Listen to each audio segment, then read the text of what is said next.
Corona మహమ్మారి మరోసారి కలకలం రేపుతోంది. గత కొన్ని వారాలుగా సింగపూర్, హాంకాంగ్ దేశాల్లో వేల మంది కరోనా బారిన పడ్డారు. మే 19, 2025 నాటికి దేశంలో కొత్తగా 257 కోవిడ్ కేసులు నమోదయ్యాయని కేంద్ర ఆరోగ్య శాఖ తెలిపింది. ఈ కేసులు స్వల్ప తీవ్రతతో ఉన్నాయని, పరిస్థితి అదుపులో ఉందని, ఎవరూ భయపడాల్సిన అవసరం లేదని కేంద్రం స్పష్టం చేసింది. అసలు ఆసియాలో కోవిడ్-19 కేసులు మళ్లీ ఎందుకు పెరుగుతున్నాయి? కరోనా కేసుల పెరుగుదలకు ప్రధాన కారణం LF7 NB1.8 వేరియంట్ అని నిపుణులు నిర్ధారించారు. ఈ రెండు వేరియంట్స్ JN1 అనే మరో వేరియంట్ నుంచి పుట్టినవే. JN1 అనేది ఒమిక్రాన్ BA.2.86 లైనేజ్ నుంచి వచ్చిన సబ్ వేరియంట్. 2023 ఆగస్టులో దీనిని మొదటిసారి గుర్తించారు. మునుపటి వేరియంట్లతో పోలిస్తే ఎక్కువ మ్యూటేషన్స్ కారణంగా JN1 కు మరింత వేగంగా వ్యాపించే సామర్థ్యం వచ్చింది.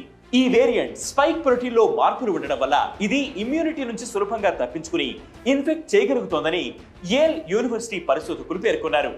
JN1 ని వరల్డ్ హెల్త్ ఆర్గనైజేషన్ 2023 డిసెంబర్లో వేరియంట్ ఆఫ్ ఇంట్రెస్ట్ గా క్లారిఫై చేసింది. అంటే దీని మ్యూటేషన్స్ వ్యాధి తీవ్రతను ప్రభావితం చేస్తాయి.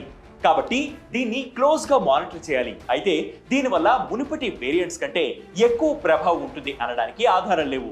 ప్రస్తుతం చాలా కేసులు మైల్డ్ గా ఉన్నాయి. జ్వరం, ఒళ్ళు నొప్పులు, డ్రై కాఫ్, గొంతు నొప్పి, అలసట, నాసల్ కంజెషన్ వంటి సాధారణ లక్షణాలే కనిపిస్తున్నాయి. మరి కరోనాకు తీసుకున్న వ్యాక్సిన్లు ఇప్పుడు పనిచేస్తాయా?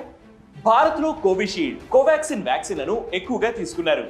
ఈ వ్యాక్సిన్లు JN1 నుంచి పూర్తి రక్షణ ఇవ్వకపోవచ్చు, కానీ తీవ్రమైన కేసుల నుండి మాత్రం రక్షిస్తాయని నిపుణులు చెబుతున్నారు. JN1 వేగంగా వ్యాప్తి చెందుతుంది కాబట్టి వ్యాక్సినేటెడ్ వ్యక్తులు కూడా ఇన్ఫెక్ట్ కావచ్చు, కానీ వారిలో లక్షణాలు చాలా మైల్డ్ గా ఉంటాయి. అందుకే మాస్క్ ధరించడం,